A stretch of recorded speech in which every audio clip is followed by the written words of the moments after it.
Ya, bersyukur Tuhan masih memberikan kepada kita kesehatan dan kesempatan untuk menikmati hadiratnya, lawatannya, lewat pujian, lewat doa, dan sekarang kita akan belajar dari firman Tuhan. Firman Tuhan yang akan menjadi renungan kita hari ini dari studi karakter Rahab. Nama yang sudah sering kita dengar, tapi nama juga yang agak alergi kali ya. Kalau kita kayaknya ibu-ibu nggak tahu ya, ada nggak yang nama anaknya, nama cucunya Rahab? Nggak ada ya. Biasanya Naomi, Sarah, Ruth, ya itu yang sering, Esther. Tapi kenapa ya nama Rahab kita nggak mau kasih nama untuk cucu? Ya. Coba nanti setelah kita mendengarkan firman Tuhan ini, Opung yang punya anaknya yang mungkin sekarang masih dalam masa melahirkan gitu ya, masih muda. Coba nanti setelah kita mendengarkan firman Tuhan ini, aku mau ngasih nama cucuku Rahab. Baik. Nats firman Tuhan yang menjadi renungan kita dari Yosua pasal 2. Kita baca sampai ayat yang ke-15 saja.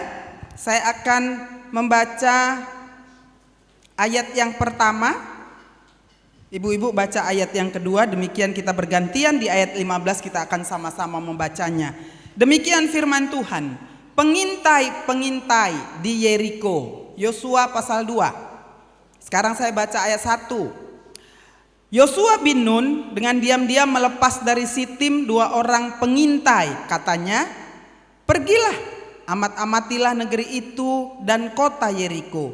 Maka pergilah mereka dan sampailah mereka ke rumah seorang perempuan sundal yang bernama Rahab, lalu tidur di situ.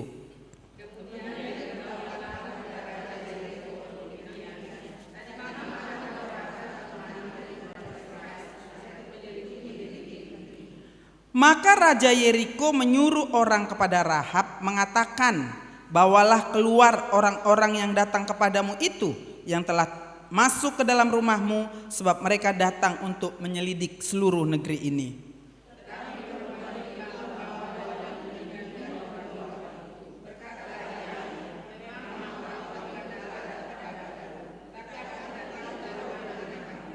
Dan ketika pintu gerbang hendak ditutup menjelang malam, maka keluarlah orang-orang itu. Aku tidak tahu kemana orang-orang itu pergi. Segeralah kejar mereka, tentulah kamu dapat menyusul mereka.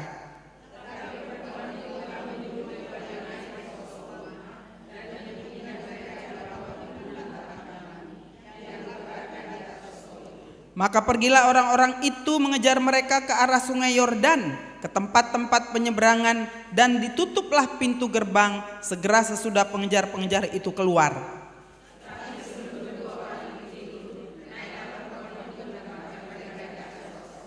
Dan berkata kepada orang-orang itu, aku tahu bahwa Tuhan telah memberikan negeri ini kepada kamu, dan bahwa kengerian terhadap kamu telah menghinggapi kami, dan segala penduduk negeri ini gemetar menghadapi kamu.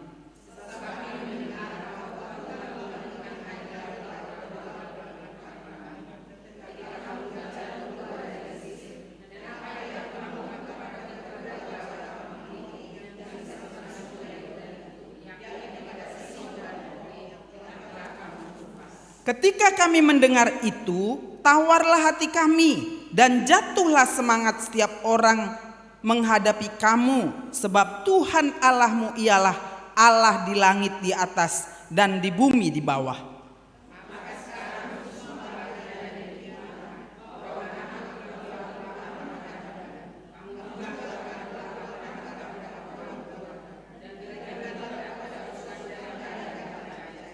Bahwa kamu akan membiarkan hidup ayah dan ibuku, saudara-saudaraku yang laki-laki dan yang perempuan, dan semua orang-orang mereka, dan bahwa kamu akan menyelamatkan nyawa kami dari maut.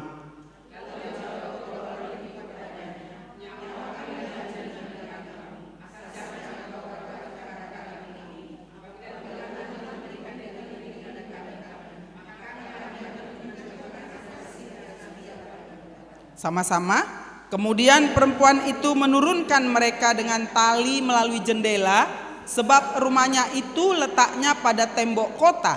Jadi pada tembok itulah ia diam. Jadi sebenarnya ceritanya sampai sampai ayat yang terakhir, ayat yang ke-24. Saudara-saudara yang dikasih oleh Tuhan, Yosua pasal 2 ini merupakan episode pendek atau cerita singkat dari 2 orang pengintai yang diutus Joshua mengamati kota Jeriko dalam perjalanan panjang bangsa Israel untuk masuk ke dalam tanah perjanjian. Jadi kalau kita baca pasal 1 ayat 1 sampai ayat 2, demikian firman Tuhan. Sesudah Musa hamba Tuhan itu mati, berfirmanlah Tuhan kepada Yosua bin Nun, abdi Musa itu demikian. Hambaku Musa telah mati, sebab itu bersiaplah sekarang, seberangilah sungai Yordan ini, engkau dan seluruh bangsa ini menuju negeri yang akan kuberikan kepada mereka, kepada orang Israel itu. Nah saudara, ibu-ibu yang dikasih oleh Tuhan, kita tahu betul bahwa bangsa Israel dijanjikan oleh Tuhan setelah keluar dari Mesir untuk masuk ke tanah perjanjian, yaitu tanah Kanaan. Nah sebelum mereka masuk ke tanah perjanjian, seperti apa yang dikatakan Tuhan kepada Musa, oleh karena kesalahan Musa, maka Musa tidak diizinkan oleh Tuhan untuk masuk ke tanah perjanjian. Lalu Musa meninggal, tongkat estafet memimpin bangsa Israel untuk masuk ke tanah Kanaan itu kemudian diberikan kepada Yosua. Nah pada waktu inilah sebelum mereka menyeberangi sungai Yordan, maka kota pertama yang akan mereka lewati itu adalah Yeriko. Jadi sebelum mereka masuk ke kota Yeriko ini, tentu perlu sekali untuk mengetahui kekuatan dari Raja Yeriko atau kekuatan dari kerajaan Yeriko, supaya mereka punya kemampuan nanti mengalahkannya. Kalau bangsa Israel yang dikalahkan, kemungkinan kan mereka pasti terhambat untuk melanjutkan perjalanan selanjutnya.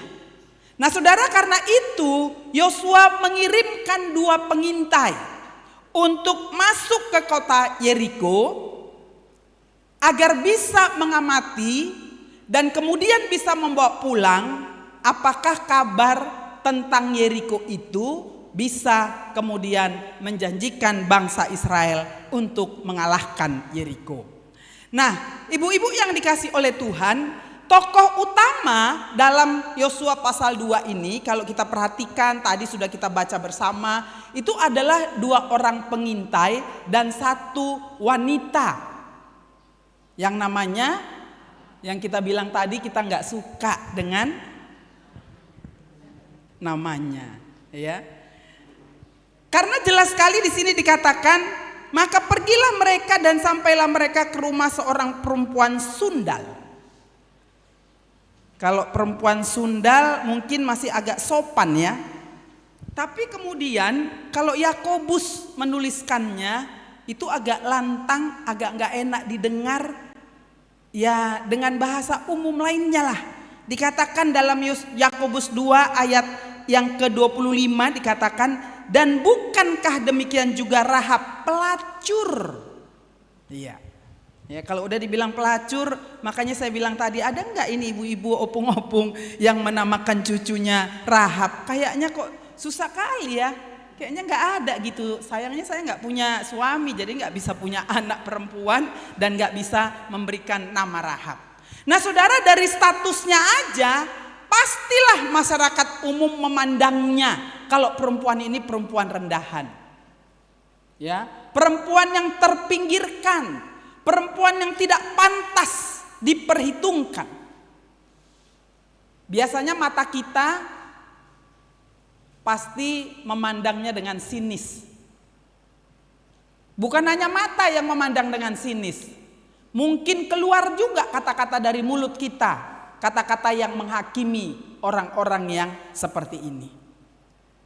Dan kita melihat bahwa dia adalah orang-orang Yeriko, artinya berarti bahwa Rahab ini adalah orang kafir, orang yang tidak mengenal Allah yang benar. Rahab terkenal justru oleh karena pekerjaannya itu, karena pelacuran, karena dia pelacur. Itulah yang membuat dia terkenal, sehingga dikenal banyak orang. Jadi kalau kemudian pengintai itu datang masuk ke Yeriko, ketahuan, itu nggak heran, karena hampir semua kota Yeriko itu mengenal siapakah Rahab ini. Jadi kalau kita baca di pasal 2 ayat 2 sampai 3 ini dikatakan, kemudian diberitahukanlah kepada Raja Yeriko demikian, tadi malam ada orang datang kemari dari orang Israel untuk menyelidiki negeri ini. Maka Raja Yeriko menyuruh orang kepada Rahab, ya, langsung kepada Rahab, mengatakan, bawalah keluar orang-orang yang datang kepadamu itu, yang telah masuk ke dalam rumahmu, sebab mereka datang untuk menyelidik seluruh negeri ini. Memang Alkitab tidak menjelaskan siapa orang yang melihat atau yang mengetahui dua orang pengintai ini yang masuk ke dalam rumah Rahab. Tapi ketika mereka memberitahukan kepada Raja Yeriko, langsung ditunjuk, pergilah kepada Rahab. Nah saudara, untuk mengetahui juga tempat tinggal Rahab, di ayat 15 tadi diberitahu.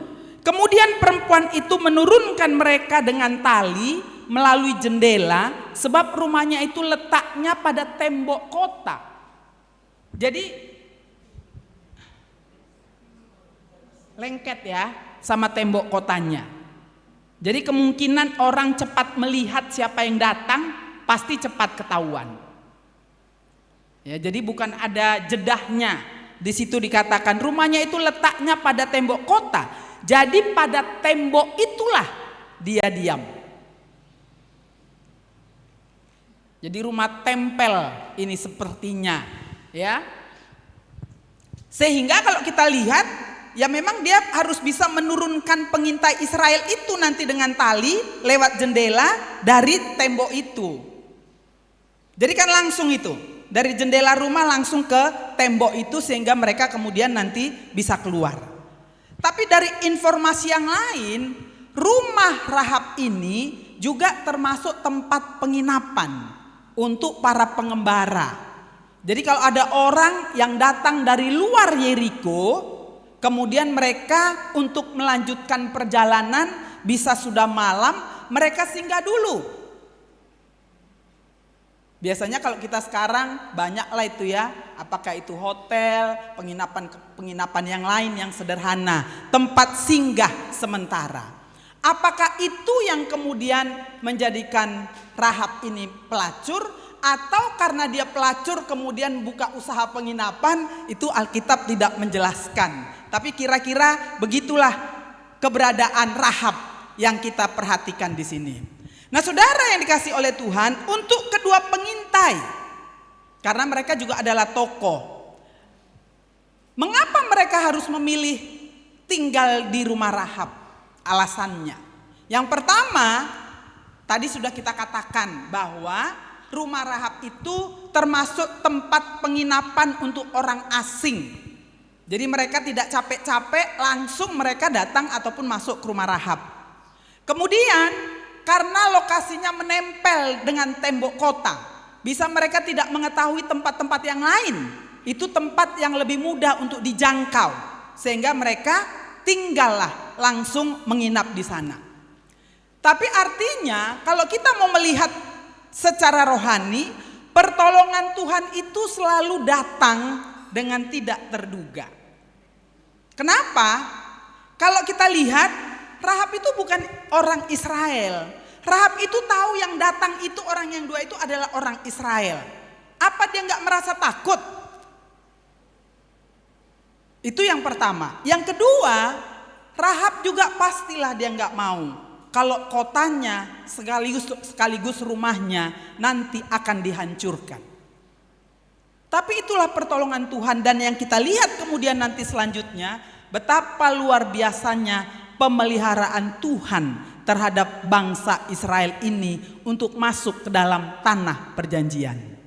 Jadi meskipun banyak tantangannya, banyak kesulitannya, banyak seperti yang sangat tidak masuk di akal, kita harus menyadari kalau kita terbatas, maka Allah yang kita sembah itu adalah Allah yang tidak terbatas. Makanya jangan cepat kali dulu mengeluh, ya. Jangan dulu cepat sekali mengeluh menjalani hidup ini. Kayaknya menurut kita itu pergumulannya besar kali. Lupa kita kalau Yesus Tuhan yang kita sembah itu lebih besar. Nanti kita lihat apa kata Rahab. Rahab aja mengakui bahwa Allahnya Israel itu adalah Allah yang berkuasa atas langit di atas dan bumi di bawah. Lalu apa masalahnya sebetulnya bagi kita dalam menjalani hidup? Kita punya Allah yang luar biasa kekuatannya, kuasanya, pertolongannya, kedahsyatannya. Dan itu selalu diulang-ulang. Tapi kita balik lagi menjadi orang yang cengeng, menjadi orang yang melankolis, menjadi orang yang sepertinya gak punya Tuhan, menjadi orang yang sepertinya gak punya pengharapan, menjadi orang yang sepertinya Yesus itu mati dan tidak peduli. Dan tidak tahu apa yang sedang kita butuhkan. Nah saudara, karena itu kita mau belajar. Nama Rahab, kalau tadi dikatakan dia adalah perempuan sundal dan pelacur. Tapi kenapa ya nama Rahab itu salah satu nama yang terdaftar dalam pahlawan iman. Dalam Ibrani pasal 11 ayat yang ke-31. Saya baca untuk kita.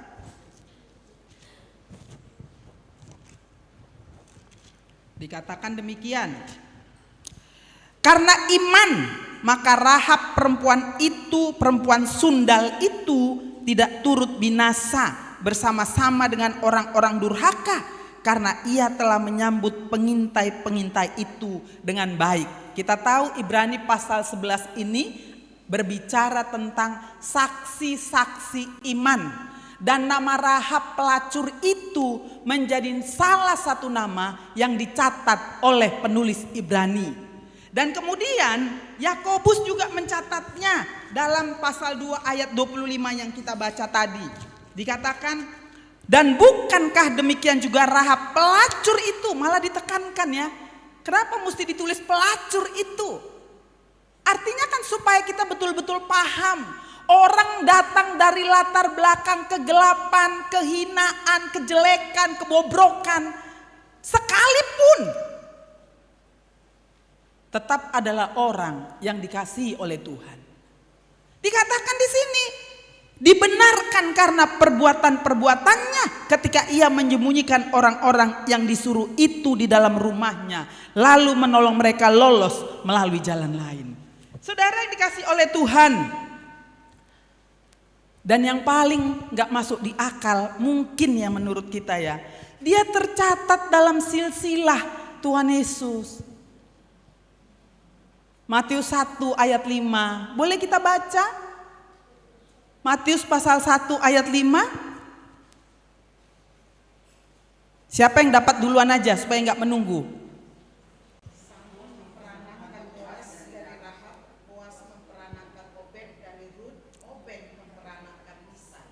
Iya, itu silsilah Tuhan Yesus. Dari Abraham ke Daud 14, dari Daud kemudian ke pembuangan Babel 14, kemudian dari pembuangan Babel ke Kristus, itu ayat 17, itu 14 tahun juga. Ya, 14 keturunan maksudnya. Jadi kita bisa lihat di sana, sang juru selamat mempunyai nenek moyang seorang perempuan sundal.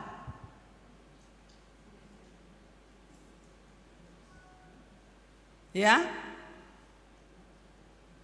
Rahab menikah dengan Salmon, itu yang kita baca dari Matius pasal 1 tadi.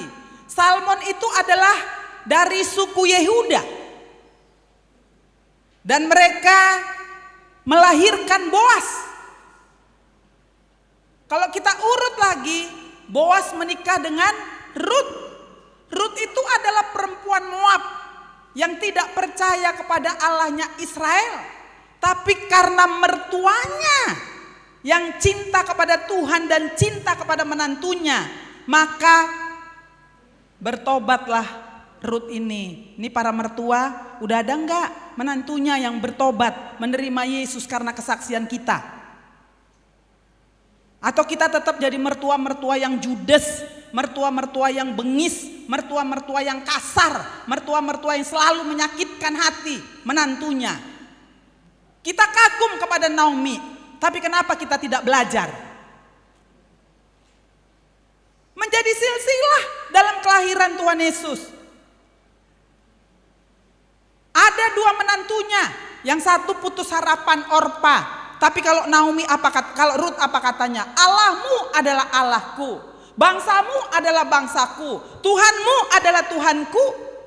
Apakah itu otomatis? No. Saudara, kemudian Boas menikah dengan Ruth, lahirlah Obed.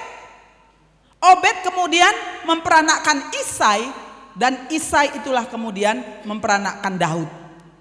Ya, sampai kemudian nanti melahirkan juru selamat kita. Udah mulai sedikit berubah enggak? Cucuku nanti namanya Ruth. Rahab. Nah, saudara yang dikasih oleh Tuhan, bagaimana kira-kira perempuan sundal, perempuan pelacur yang dari Yeriko ini kemudian bisa menjadi pahlawan iman?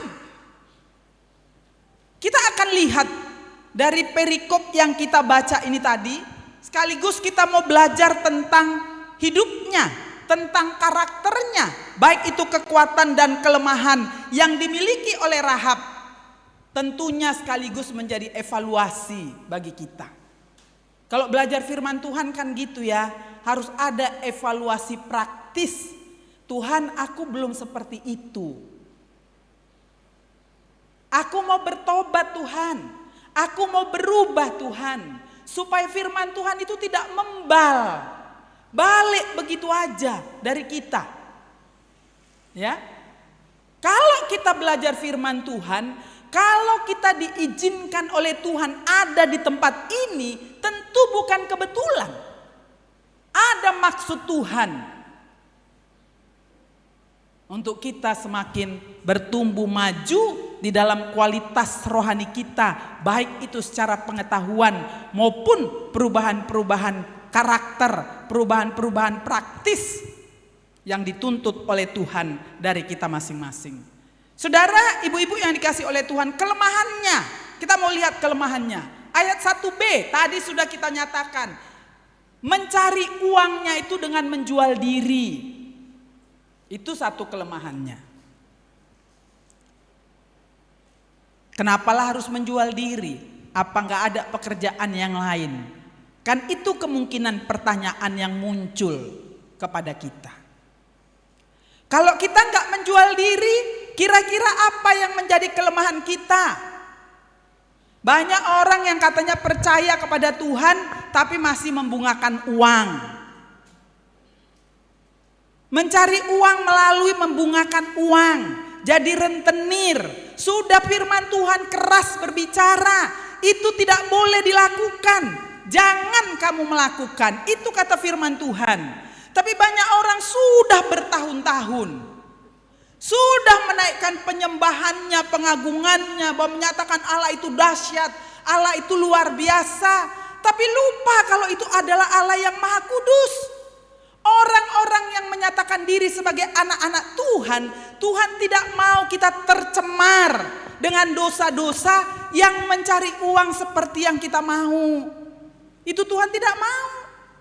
Masih ada orang yang bertahan, gak ada lagi kerjaanku, cuman itu yang bisa kulakukan. Maka dia tenang-tenang duduk, uangnya tiap hari datang. Tenang-tenang duduk tiap bulan, karena perjanjiannya tiap bulan datang. Lalu apa sebetulnya yang menjadi landasan kita untuk mendapatkan berkat bertahan hidup? Saudara, jelas sekali kalau dia mencari uang dengan menjual diri, kita dengan apa lagi? Mungkin dengan kebohongan-kebohongan. Saya nggak tahu bentuknya apa. Tapi yang paling nyata, yang sering ditemui adalah soal membungakan uang. Saudara, Yang kedua, kelemahannya di ayat 2 sampai ayat yang ke-6 dikatakan tadi, kemudian diberitahukanlah kepada Raja Yeriko demikian, tadi malam ada orang datang kemari dari orang Israel untuk menyelidiki negeri ini. Maka Raja Yeriko menyuruh orang kepada Rahab mengatakan, dan selanjutnya ayat 4, tetapi perempuan itu telah membawa dan menyembunyikan. Kedua orang itu berkatalah, ya memang orang-orang itu telah datang kepadaku, tapi aku tidak tahu dari mana mereka. Dan ketika pintu gerbang hendak ditutup menjelang malam, maka keluarlah orang-orang itu. Aku tidak tahu kemana orang-orang itu. Segeralah kejar mereka, tentulah kamu dapat menyusul mereka. Ya, saya mau bilang pembohong. Kalau pembohong itu berarti berulang. Kita kan nggak lihat ini berulang ya, di sininya dia berbohongnya. Berarti kebohongannya dipakainya untuk mendapatkan keuntungan. Kadang-kadang kita bilang bohong-bohong kecil, ya. Nggak apa-apa lah itu. Tambah-tambah sedikit, kurang-kurang sedikit.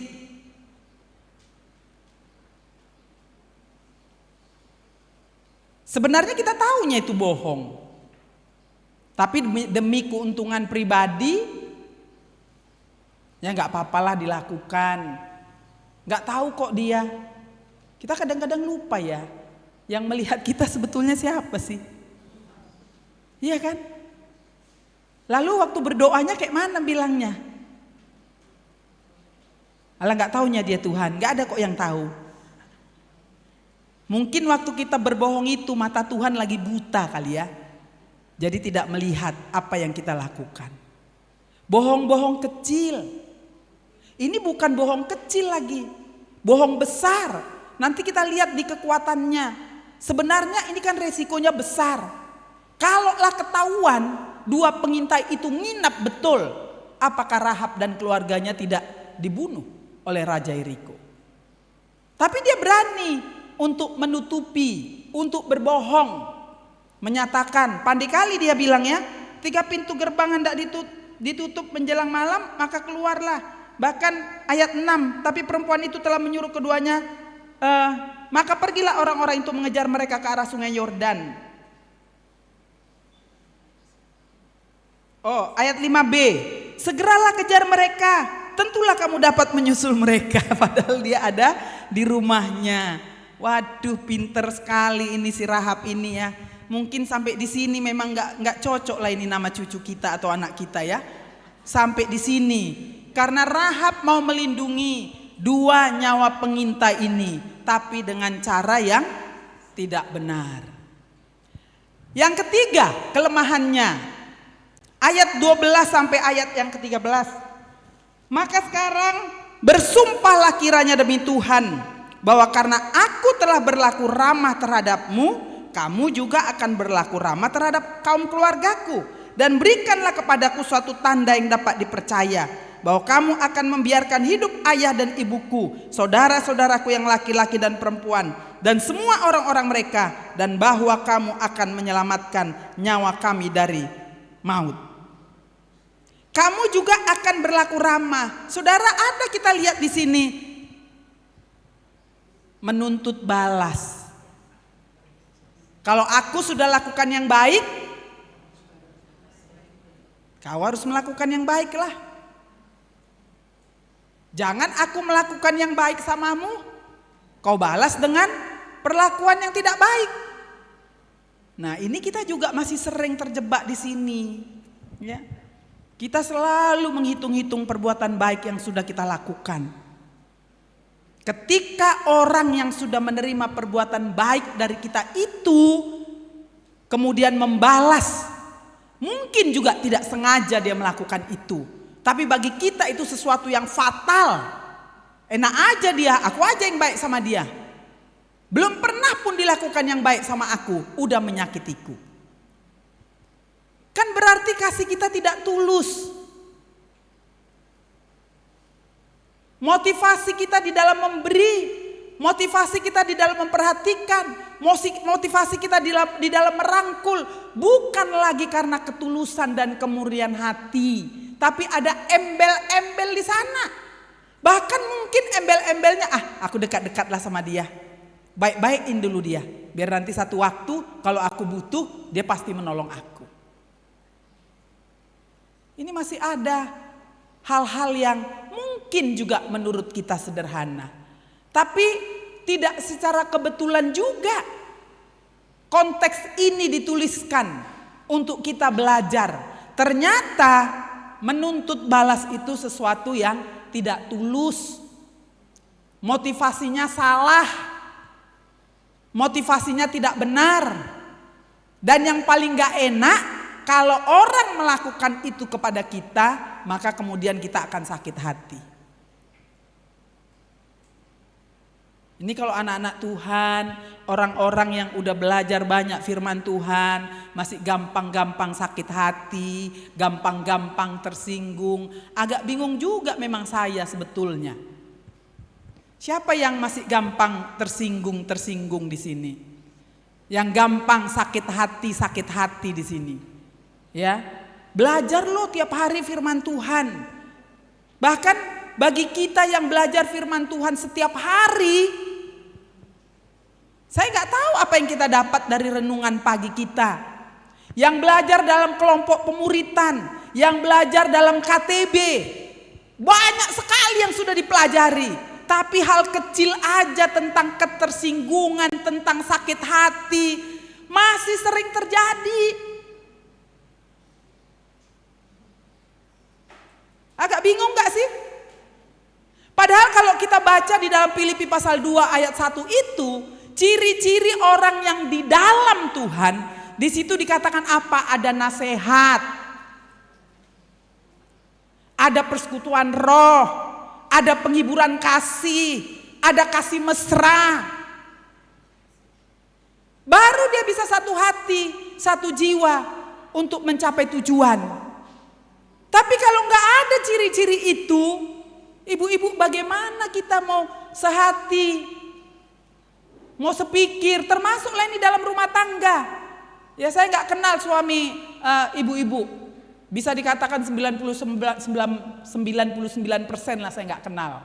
Ya, apakah suami ibu-ibu sudah dimenangkan bagi Tuhan atau belum? Nanti kita lihat selanjutnya apa tugas kita. Tapi yang pasti lakukanlah segala sesuatu dengan segala ketulus ikhlasan. Sama seperti Paulus. Ya, Paulus itu luar biasa dalam mengerjakan pelayanan, menghadapi orang, menghadapi jemaat yang sudah jungkir balik, dia melayani penuh dengan segala tantangan, pergumulan, penganiayaan, tapi dia melayani Tuhan dengan segala ketulus ikhlasan. Tidak ada timbal balik yang diharapkan oleh Paulus dari jemaat-jemaat yang dilayaninya, kecuali ada jemaat-jemaat yang sungguh memang mau mendukung Paulus dalam pelayanannya, seperti jemaat Filipi, Makedonia, Tesalonika, itu luar biasa. Meskipun Paulus tidak menuntut balik perhatian dan kasih sayang, tapi orang-orang yang dilayani tahu betul apa yang dia harus dilakukannya untuk seorang hamba Tuhan. Saudara, kita mau melihat kekuatannya. Yang pertama, dari ayat 3 sampai 6. Di situ dikatakan, kalau kita baca ayat 3 sampai 6, dia berani menanggung resiko. Ya. Dikatakan tadi, maka Raja Yeriko menyuruh orang kepada Rahab mengatakan, bawalah keluar orang-orang yang datang kepadamu itu yang telah masuk ke dalam rumahmu, sebab mereka datang untuk menyelidik seluruh negeri ini. Ayat 4 dan selanjutnya kita sudah baca. Resikonya juga tadi sudah kita singgung. Kalau itu ketahuan, pastilah Rahab dan keluarganya pasti dibunuh. Kenapa dia berani menyembunyikan dua pengintai yang tujuannya jelas di sini, menyelidik seluruh negeri ini? Artinya tahu bahwa orang Israel ataupun pengintai yang diutus itu tadi adalah untuk menyelidik, melihat kekuatan, kelemahan kerajaan Yeriko ini, bagaimana kemudian nanti bisa diserang oleh bangsa Israel. Artinya kalau kita lihat selanjutnya, karena itu diloloskan oleh Rahab, benar nggak kejadian bahwa Yeriko itu akhirnya dikalahkan. Jadi resikonya besar, tapi dia berani menanggung itu.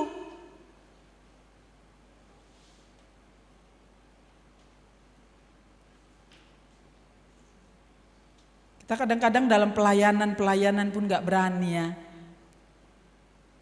Risikonya contohlah yang sederhana aja.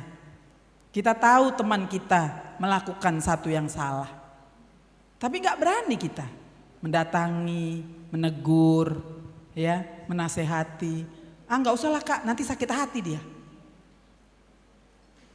Itu kan bagian dari resiko. Kecuali kita menasehatinya, menegurnya karena ada rasa marah, rasa gak suka, biar malu dia, kutegur aja dia. Itu resiko-resiko kecil. Kalau dalam Ibrani 3 ayat 13 saya gak tahu ya, saya suka kali ayat ini. Ya. Nasehatilah setiap hari. Kalau masih bisa dikatakan hari ini, supaya apa katanya? Supaya orang yang kita nasihati atau yang melakukan dosa itu atau kesalahan itu, saya bacalah biar jelas ya. Ibrani pasal 3 ayat 13. Kadang-kadang kita lupa apa tugas kita sebagai pelayan ataupun sebagai orang percaya. Dikatakan, tetapi nasihatilah seorang akan yang lain setiap hari, selama masih dapat dikatakan hari ini, supaya jangan ada di antara kamu yang menjadi tegar hatinya karena tipu daya dosa. Supaya jangan mengeraskan hati orang-orang yang menyatakan sudah di dalam Tuhan. Dia terus dalam kesalahan yang sama, dia terus dalam dosa yang sama, dia terus dalam kesombongan yang sama. Supaya dikatakan, jangan ada di antara kamu yang menjadi tegar. Kalau dia terus dalam karakternya itu, dia sudah merasa enjoy dengan karakternya itu, dia gak merasa bersalah dengan karakternya itu, dia lupa kalau itu sebetulnya tipu daya dosa. Jadi ibu-ibu yang dikasih oleh Tuhan, janganlah lagi saya dengar orang menyatakan orang percaya, aku memang kayak gitu orangnya, sakit kepalaku kalau ada orang yang ngomong seperti itu. Maaf lah ya, aku memang orangnya seperti itu. Ya itu dulu. Masa dulu sama sekarang setelah di dalam Kristus sama? Apa gunanya firman Tuhan menyatakan berubahlah oleh pembaharuan budimu? Berarti kan gak boleh bertahan dengan sikap, karakter, cara pandang, pola berbicara, pola perilaku. Gak boleh lagi sama dengan yang lama. Harus ada perubahannya. Harus ada dong buktinya bahwa Yesus ada di dalam diriku ini. Kalau enggak kan udah jadi salah kita. Firman Tuhan yang mana yang kita pelajari?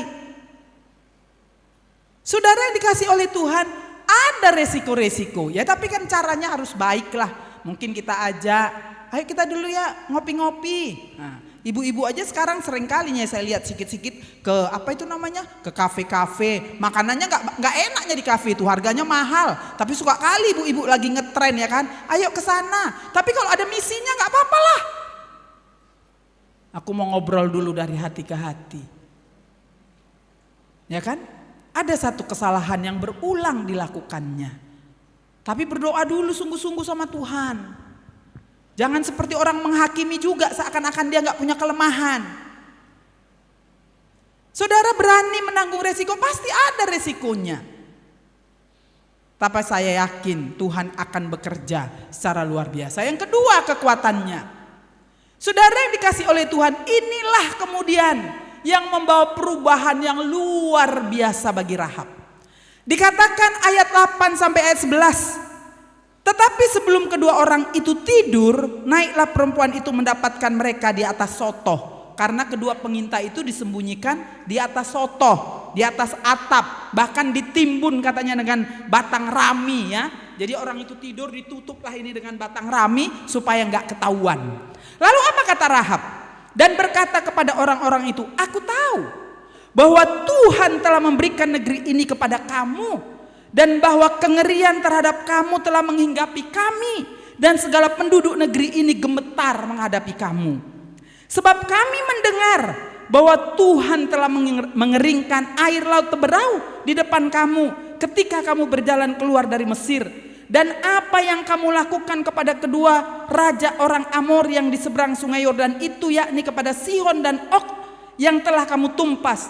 Ketika kami mendengar itu, tawarlah hati kami dan jatuhlah semangat kami, sebab setiap orang menghadapi kamu, sebab Tuhan Allahmu ialah Allah di langit di atas dan di bumi di bawah.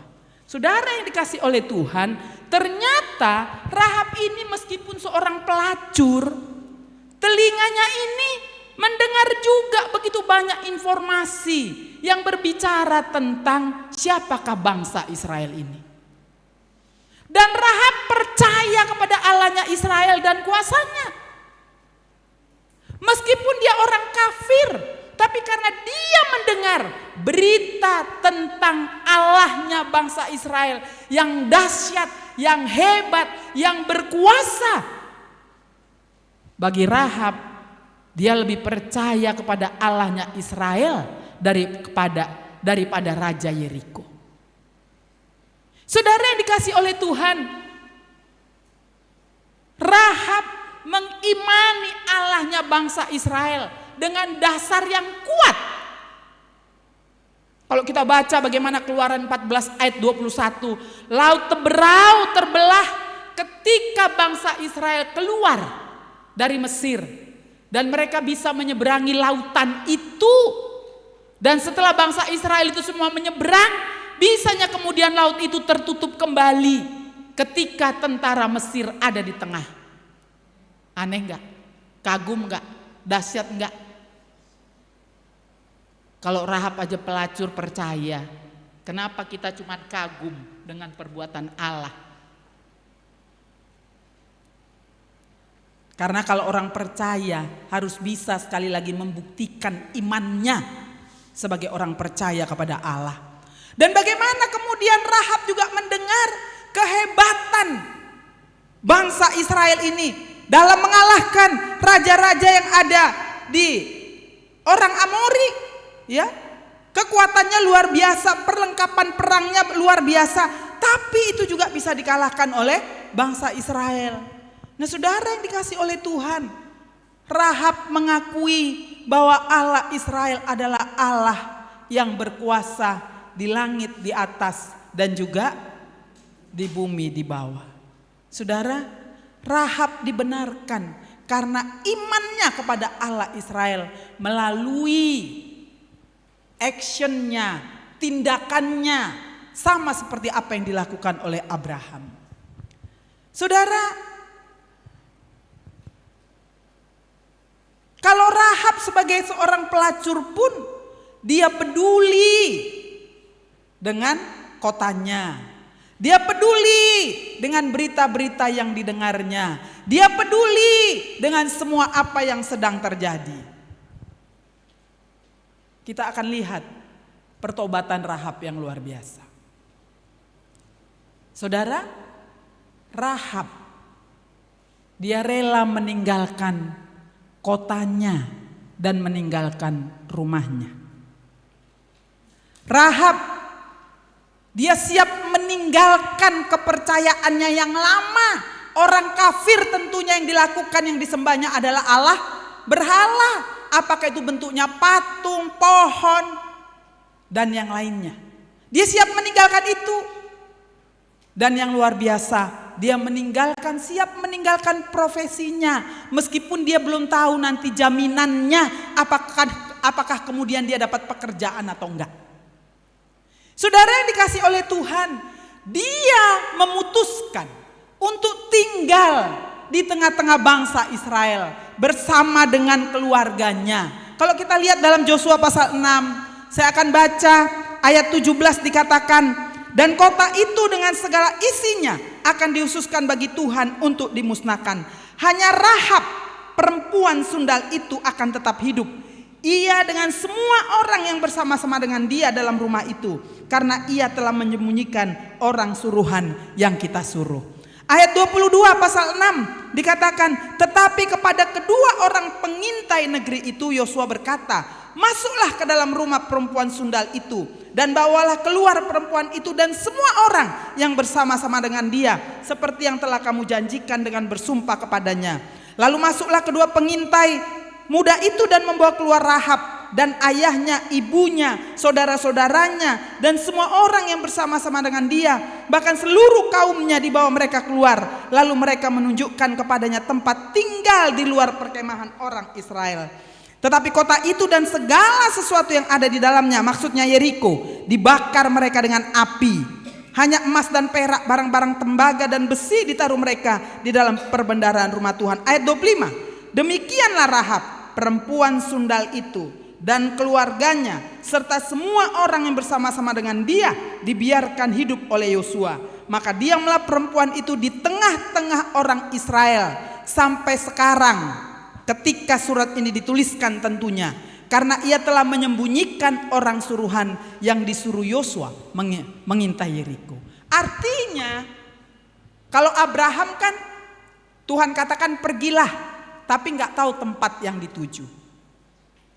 Kalau Rahab tempat yang dituju tentu bersama dengan orang Israel, tapi dia siap meninggalkan. Mudah nggak meninggalkan rumah untuk mendapatkan rumah yang baru, untuk mendapatkan tetangga yang baru? Tentu dibutuhkan adaptasi yang panjang. Apalagi Rahab ini adalah orang non-Yahudi, kemudian dia masuk di tengah-tengah orang Yahudi. Pastilah tidak mudah juga soal budaya dan yang lain-lainnya. Dia harus belajar itu semua.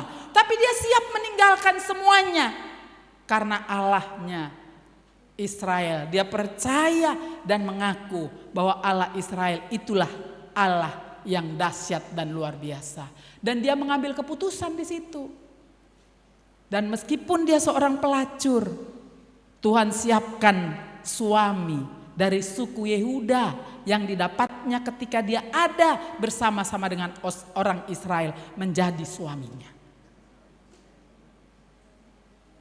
Ibu-ibu yang dikasihi oleh Tuhan, apa yang sudah kita tinggalkan karena Kristus dalam hidup kita?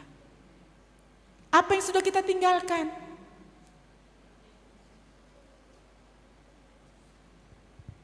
Sudah kita tinggalkankah kebiasaan-kebiasaan lama kita? Sudah kita tinggalkankah kesombongan kita? Sudah kita tinggalkankah ketidakpedulian kita? Sudah kita tinggalkankah karakter-karakter yang kita sayangi? Jadi kalau kita belajar dari Rahab hari ini, harus siap meninggalkan segala sesuatu yang menghalangi kita untuk bertumbuh maju di dalam Tuhan.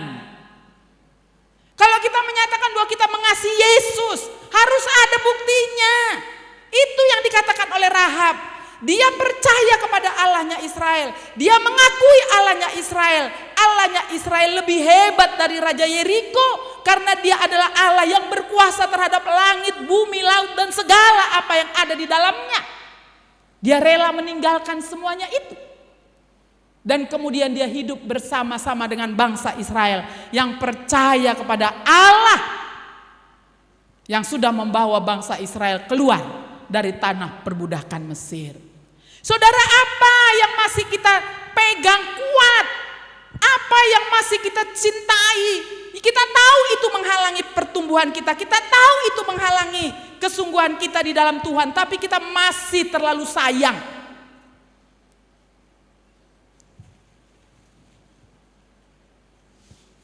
Setelah kita mengenal Yesus, apa yang sudah kita tinggalkan? Hobi kita, Kepelitan kita. Bahkan bukan pelit lagi, adanya anak Tuhan ini udah belajar banyak kali, tapi masih kikir juga, nggak pelit lagi. Pelit sama kikir masih beda ya. Untuk membantu orang pun masih hitung-hitungan, untuk ngasih sama Tuhan pun masih hitung-hitungan, masih sama dengan yang dulu. Nggak ada bedanya. Padahal taunya kita, nggak kita bawa matinya itu semua kan? Atau ada yang yakin kalau apa yang kita punya hari ini kita bawa mati? Ada nggak yang yakin?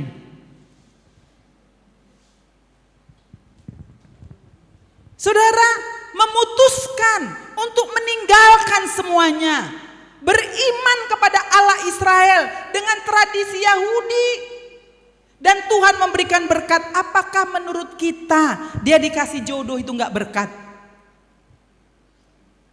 Nggak mungkin si Salmon ini nggak mendengar cerita tentang Rahab. Nggak mungkin kan? Dua pengintai itu nggak mungkin. Tahu kali semua orang kalau Rahab itu orang sundal, perempuan pelacur. Kok maulah si Salmon ini menikah dengan si Rahab ini dah? Mungkin kalau kita orang tuanya si Salmon, kita bilang, janganlah nak, janganlah menikah sama si Rahab itu. Aduh, pelacur itu nak, kayak mana nanti orang memandang aku nak? Malu aku. Tolonglah, janganlah, tinggalkanlah Rahab itu. Jujur, meskipun dia udah bertobat, udah lahir baru, udah cinta Yesus, lupa kita yang lama sudah berlalu, sesungguhnya yang baru sudah datang. Lupa kita, masih yang lama-lama itu aja yang kita ingat-ingat. Tak kenapa ya, kita kok cinta kali dengan yang lama ya.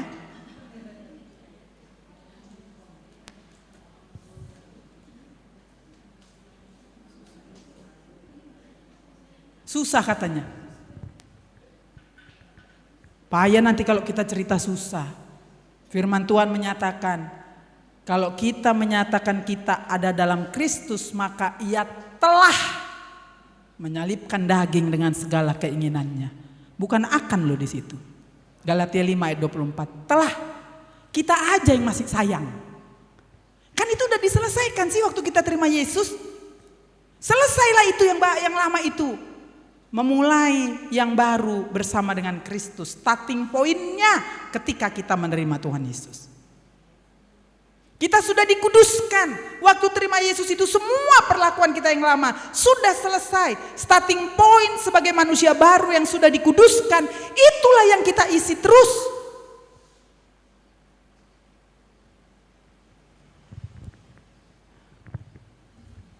Saudara, yang selanjutnya yang ketiga, ayat 12 sampai 13. Sebab itu orang Israel tidak dapat bertahan menghadapi musuh.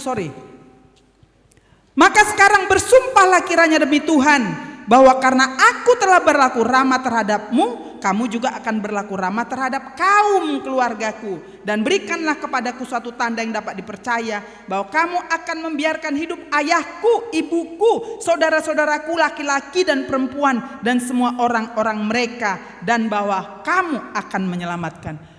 Rahab ini orangnya gak egois, ya, penyayang keluarga. Kenapa sih? Ya udahlah, kalau dia selamat kan udah luar biasa ya. Tapi dia penyayang keluarga yang luar biasa. Masih ingat gak sih ibu-ibu Kisah Para Rasul 16 ayat 31? Tunjuk tangan aja, gak usah dibaca. Ada yang ingat pemimpin kelompok kecil? Ada yang ingat? Mana ini pemimpin kelompok kecil? Jangan ada cuman bilang sama muridnya ayat hafalan, tapi dia sendiri pun gak menghafal ayatnya. Apa katanya? Kalau engkau percaya kepada Yesus Kristus, maka engkau dan seisi keluargamu akan Ayo, di mana suami ibu-ibu yang masih punya suami? Yang masih punya suami, di mana anak-anakmu? Di mana menantumu? Ingat loh, di luar Kristus neraka. Di luar Kristus binasa. Di luar Kristus kegelapan selama-lamanya. Rahab peduli dengan keluarganya, bukan hanya ayahnya, bukan hanya ibunya, bukan hanya saudara laki-laki, saudara perempuan, tapi orang-orang yang tinggal bersama dengan mereka pun Rahab mau semuanya selamat. Sejauh mana kita bergumul untuk keluarga kita? Sejauh mana kita bergumul untuk anak-anak, untuk menantu, untuk suami?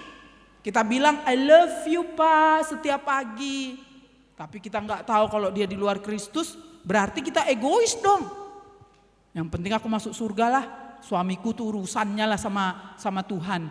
Keras sekali kepalanya, nggak peduli aku, biar aja dia.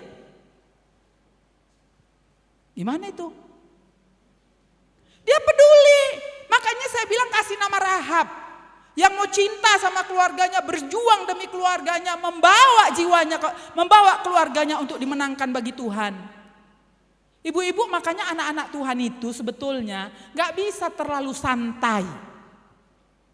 Karena ada banyak yang harus kita perjuangkan. Kita yang udah tahu betul. Betulkah ini semuanya sudah yakin kalau mati masuk surga? Betul? Jangan perasaannya berbicara ya. Karena Rahab dia percaya kepada Allahnya Israel, punya dasar yang kuat.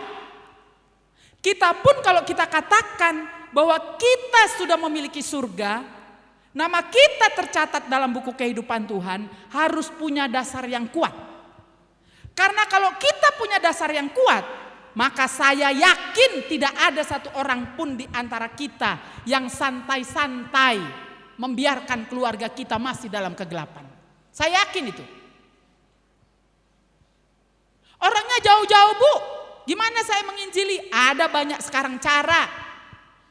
Orangnya keras Bu, gak bisa dilayani. Doakan sungguh-sungguh, kalau perlu ambil waktu doa puasa.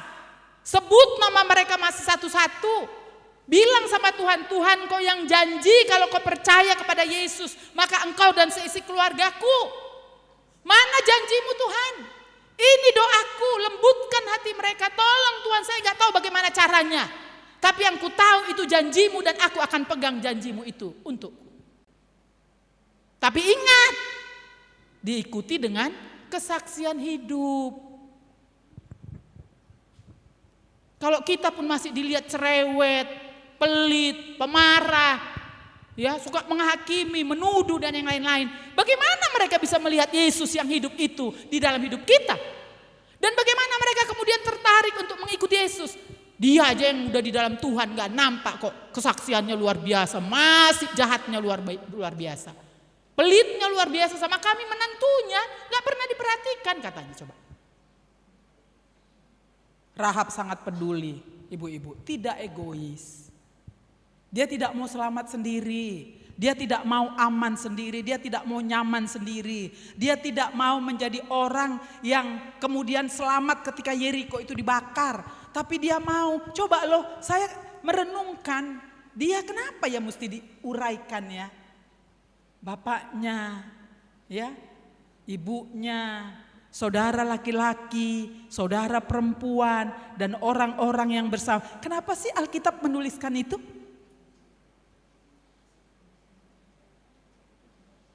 Apa salah catat ini Musa ini? Begitulah kasih sayang Tuhan itu sama kita. Dia tidak bertolak belakang. Kalau dalam ayat yang lain Tuhan menyatakan percayalah engkau kepada Yesus Kristus maka engkau dan seisi keluargamu. Dan dari Nats-Nats atau dari kitab perjanjian lama itu Tuhan sudah katakan. Lihatlah Abraham juga, bawalah istrimu, bawalah ini meskipun kemudian istri Lot pilih sendiri jalan hidupnya. Tapi kan keluarganya dimenangkan kalau kita mau.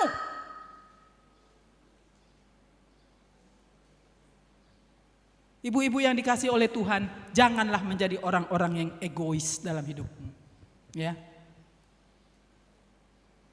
Perjuangkan. Paling tidak berdoa puasa untuk mereka Tuhan sampai mereka kemudian hatinya terbuka untuk Injil. Yang keempat, ayat 15 sampai ayat 16. Kemudian perempuan itu menurunkan mereka dengan tali melalui jendela, sebab rumahnya itu letaknya pada tembok kota, jadi pada tembok itulah ia diam. Berkatalah ia kepada mereka, pergilah ke pegunungan, supaya pengejar-pengejar itu jangan menemui kamu, dan bersembunyilah di sana 3 hari lamanya, sampai pengejar-pengejar itu pulang, kemudian bolehlah kamu melanjutkan perjalananmu. Dan yang selanjutnya itu sudah kedua pengintai yang bicara. Nah saudara, apa yang bisa kita lihat dari ayat 15 sampai 16 ini? Rahab ini adalah orang yang bertanggung jawab. Jadi dia tidak hanya menyembunyikan kedua pengintai ini di rumahnya, di sotohnya, ditutupi pakai rami. Tapi kemudian setelah pengejar-pengejar itu datang, pergi, dia masih mengajari lagi para pengintai ini. Pergilah, keluarlah kalian. Nanti katanya, supaya pengejar itu jangan menemui kamu, bersembunyilah di sana 3 hari lamanya. Rupanya para pengejar-pengejar ini masih terus mencari ke sudut kota Yeriko. Jadi kalau sudah nanti mereka mencari tidak dapat, barulah kalian keluar, baru kalian pulang. Dia sangat bertanggung jawab dengan tindakan yang dilakukannya sampai selesai. Sehingga betul-betul kalau tidak dikasih tahu Rahab bahwa mereka harus bersembunyi dulu 3 hari, langsung mereka keluar, bisa nggak ketangkap? Bisa. Jadi ibu-ibu yang dikasih oleh Tuhan, belajarlah bertanggung jawab. Bertanggung jawab dengan dirimu sendiri, bertanggung jawab dengan keluargamu, bertanggung jawab dengan pelayananmu, bertanggung jawab kepada Tuhan dengan segala sesuatu yang kita kerjakan. Penting tanggung jawab itu. Dari hal yang mulai yang paling kecil sekalipun, Tuhan tahu. Jangan cepat-cepat kali bilang, maaflah ya aku gak bisa singers, atau aku gak bisa penerima tamu. Padahal namanya sudah tertulis di pengumuman minggu lalu. Ya, hanya karena hal-hal sepele. Udahlah gak apa-apanya itu, penerima tamu gampangnya itu nanti diganti, dicari orangnya. Kecuali hal-hal yang mendesak. Ya, kalau karena malasnya, kalau karena ada di situ orang yang gak kusuka, gak usahlah dulu, gantilah dulu aku. Nah, itu hal-hal yang kecil. Di gereja juga, ya. Kita harus bertanggung jawab. Karena apa? Kita bertanggung jawabkan kepada siapa? Kepada siapa kita bertanggung jawab? Kepada Tuhan. Yang terakhir, kalau kita lihat dari karakter ataupun kekuatan Rahab. Nah ini juga penting ya. Dari ayat 20 sampai ayat 21 dikatakan seperti ini. Perempuan itu pun berkata, seperti yang telah kamu katakan. Saya baca dari 20 ya. Iya, dari ayat 20. Tetapi jika engkau mengabarkan perkara kami ini, maka bebaslah kami dari sumpah kepadamu itu yang telah kau suruh kami ikrarkan. Artinya kalau keberadaan para pengintai itu kemudian dibocorkan oleh Rahab, batallah janji itu. Tapi apa kata Rahab? Perempuan itu berkata, seperti yang telah kamu katakan demikianlah akan terjadi. Sesudah itu dilepasnyalah orang-orang itu pergi, maka berangkatlah mereka. Kemudian perempuan itu mengikatkan tali kirmizi itu pada jendela. Saudara, apa yang mau kita lihat dari kedua ayat ini? Rahab itu orang yang dapat dipercaya.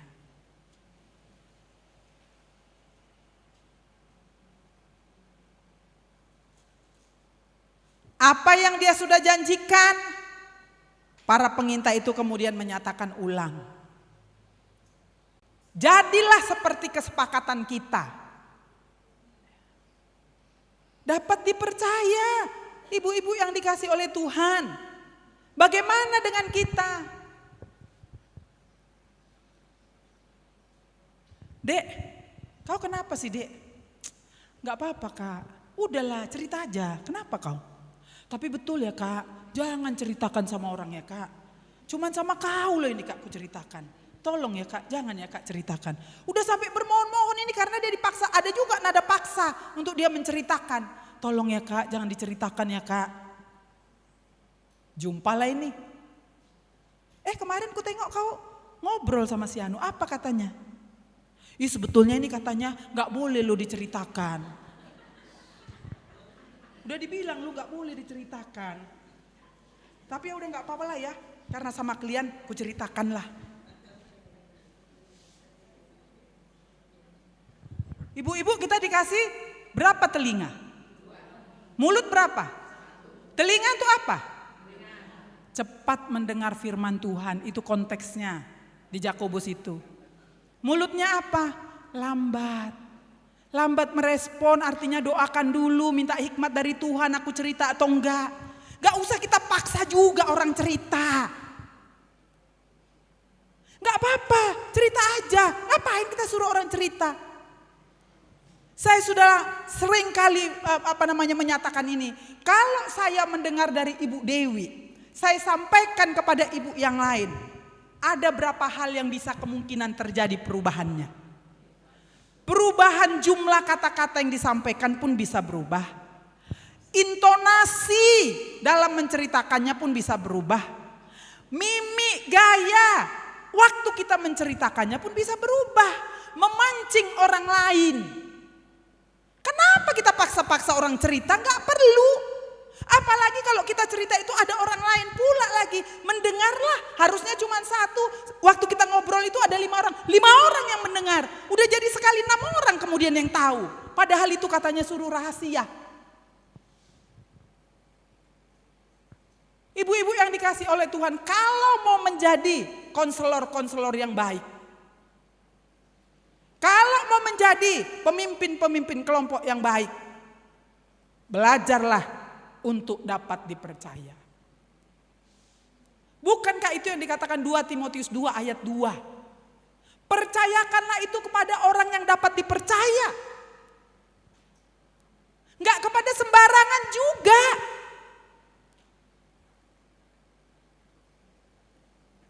Seringkali itu yang menjadi masalah. Harusnya aman, damai, tentram. Harusnya orang tidak sakit hati dan tidak tersinggung. Harusnya orang tidak tahu, akhirnya melebarlah kemana-mana. Ibu-ibu yang dikasih oleh Tuhan, mau kan buat nama Rahab sama anak atau cucunya?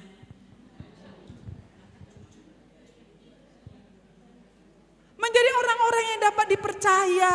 Kita bilang kita hamba Tuhan, kita bilang kita pelayan Tuhan, kita bilang kita konselor, kita bilang kita pemimpin kelompok kecil, kita bilang kita pemimpin KTB, tumbuh bersama, kemana-mana semua.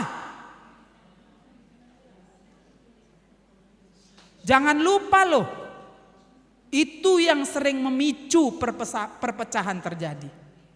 Di gereja, hampir semua gereja mengalami masalah-masalah yang seperti ini. Janganlah pula di persekutuan Ibu Lydia, persekutuan pemuda mahasiswa, persekutuan Ibu Maria terjadi hal-hal yang seperti itu. Ingat, iblis menunggangi dan dia mau ketawa hahaha. Kalau kita kemudian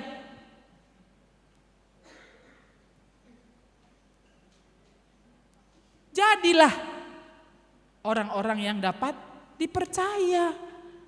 Saya baca satu ayat sedikit lagi. Dari 1 Korintus pasal 4, bolehkah Ibu Dewi lah yang membaca, Bu? 1 Korintus 4 ayat 1 sampai 2.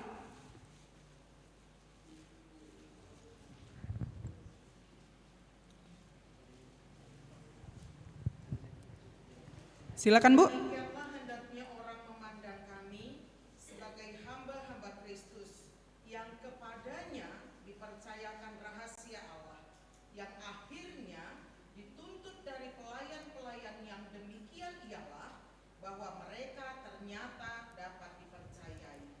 Dapat dipercayai ya. Jadi bertobat ya. Kalau yang masih suka-suka cerita, dan kita pun gak usah terlalu banyak juga cerita-cerita. Ceritakan aja sama Tuhan Yesus. Ya, kalau masih bisa kita nasihati orang yang cerita sama kita kuatkan, kita doakan, kita topang, kita hiburkan. Itu akan lebih baik. Supaya pada akhirnya kita berkenan kepada Tuhan. Ibu-ibu yang dikasih oleh Tuhan, sebagai kesimpulan, bagi Tuhan Tidak ada yang terlalu kotor. Tidak ada yang terlalu jahat. Tidak ada yang terlalu hina. Tidak ada yang terlalu najis. Kalau kita belajar tentang Sakeus, koruptor yang luar biasa. Kalau kita melihat wanita Samaria yang kata Tuhan, iya, dari antara 5 suamimu itu tidak ada satupun suamimu. Dari seorang pezinah yang diperhadapkan kepada Yesus untuk dilempari batu. Tapi semua mereka dikasihi Tuhan. Pertobatan sejati, berbalik kepada Kristus, itu yang akan membawa perubahan radikal. Supaya kita bisa semakin mengerti apa yang harus kita lakukan untuk menyenangkan dan memuliakan Tuhan. Biarlah firman Tuhan ini bisa memberkati kita. Biarlah firman Tuhan ini bisa berbicara kepada kita. Jangan keraskan hati kita. Mari Tuhan, aku mengerti, aku sudah mendengar dan mengerti firman-Mu hari ini. Mampukanlah aku Tuhan untuk bisa melakukannya. Sebagai bukti kecintaanku kepadamu ya Yesus Tuhan. Yang sudah mati dan bangkit untuk saya. Amin, mari kita berdoa. Bapa di dalam sorga,